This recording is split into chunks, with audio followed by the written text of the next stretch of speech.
Hi, and welcome back to the series of Simmons tutorials. Today we're going to look at navigating the codebook.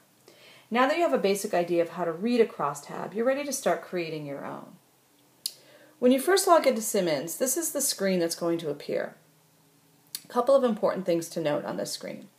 First thing is you really want to make sure that you know what study you're in. That's designated right here. Remember I mentioned that Simmons surveys people in different waves? Well, given those different waves, you can choose which study you want to query. I recommend always looking at least 12-month surveys.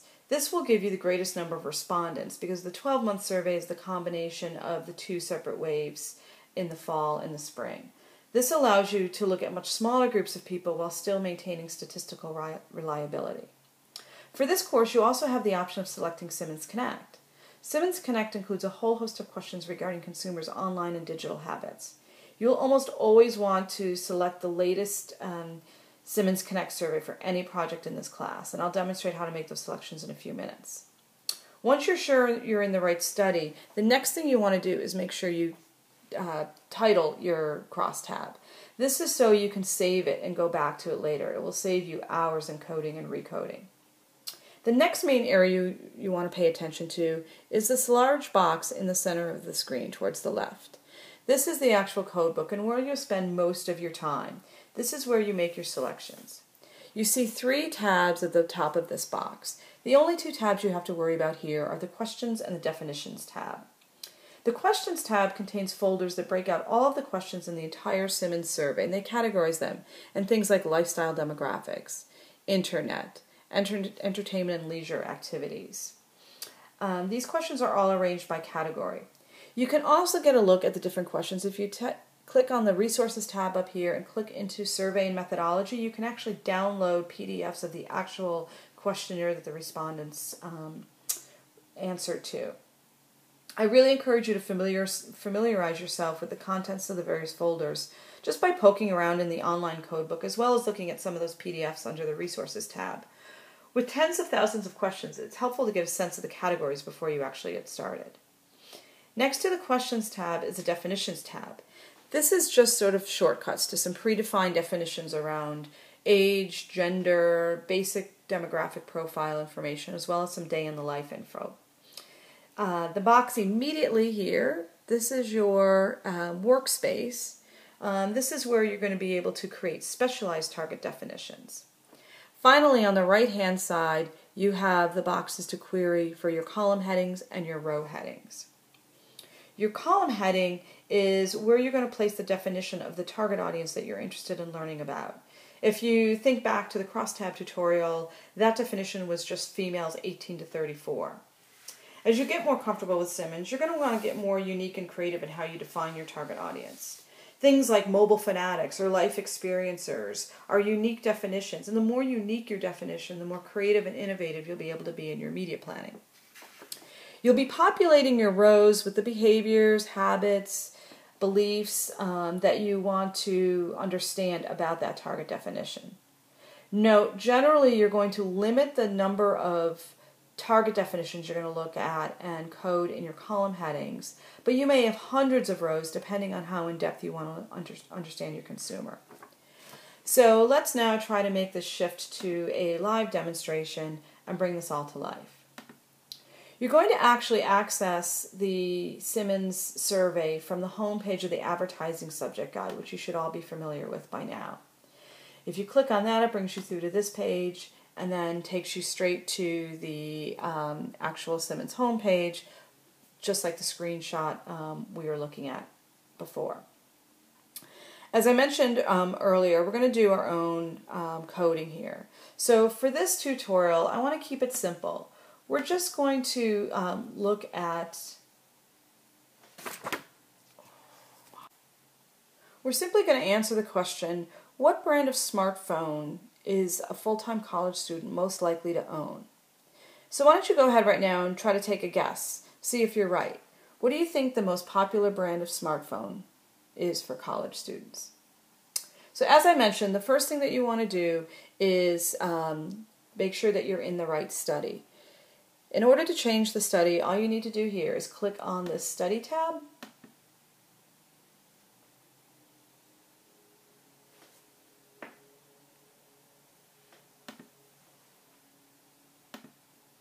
And you can find the Spring 2013 Simmons Connect study that I mentioned.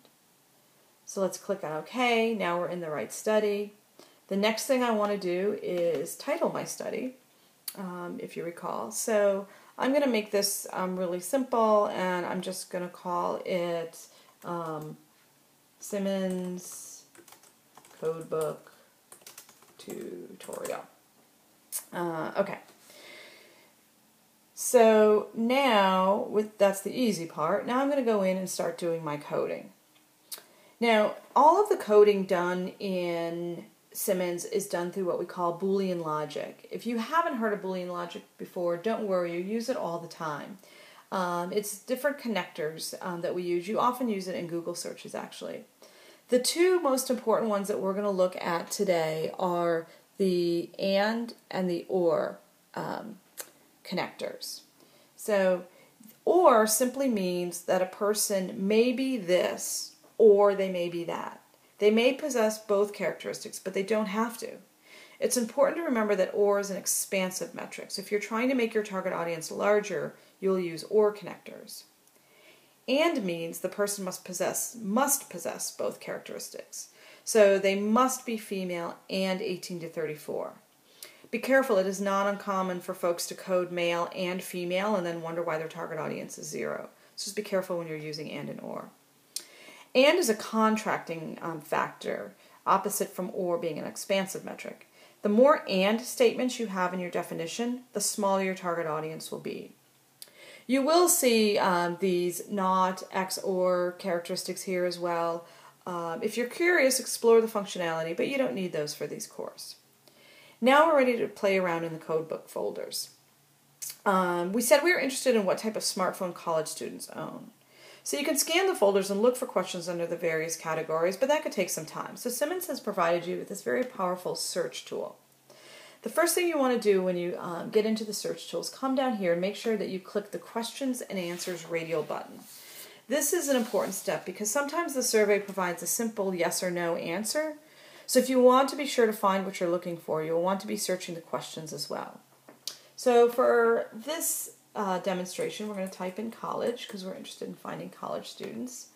I hit the search button, and any folder that has any questions related to college students should pop up, and I'll be able to take a look at that.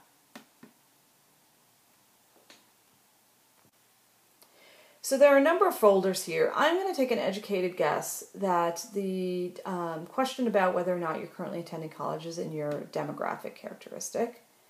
I'm going to look under demographics, personal information, and sure enough, here's a question, full or part-time college student. You'll notice there's some folders and there's some questions here. When I get to the actual question and click on it, over in this right-hand box, I get all of the answers that were available to the respondents. I'm only interested in full-time college students, so I'm going to click on that. Again, you want to go up here and click on Use Question Text along with Answer Text. Again, if you're in a situation where the answer is yes or no, you won't know what the question is. Once I've highlighted full-time college student, this is how I'm defining my target audience, so that is going to become my column heading. So now I know that I'm looking at a full or part-time college student currently enrolled full-time college. Now I need to populate my rows. I need to find the question that tells me what kind of smartphone people own.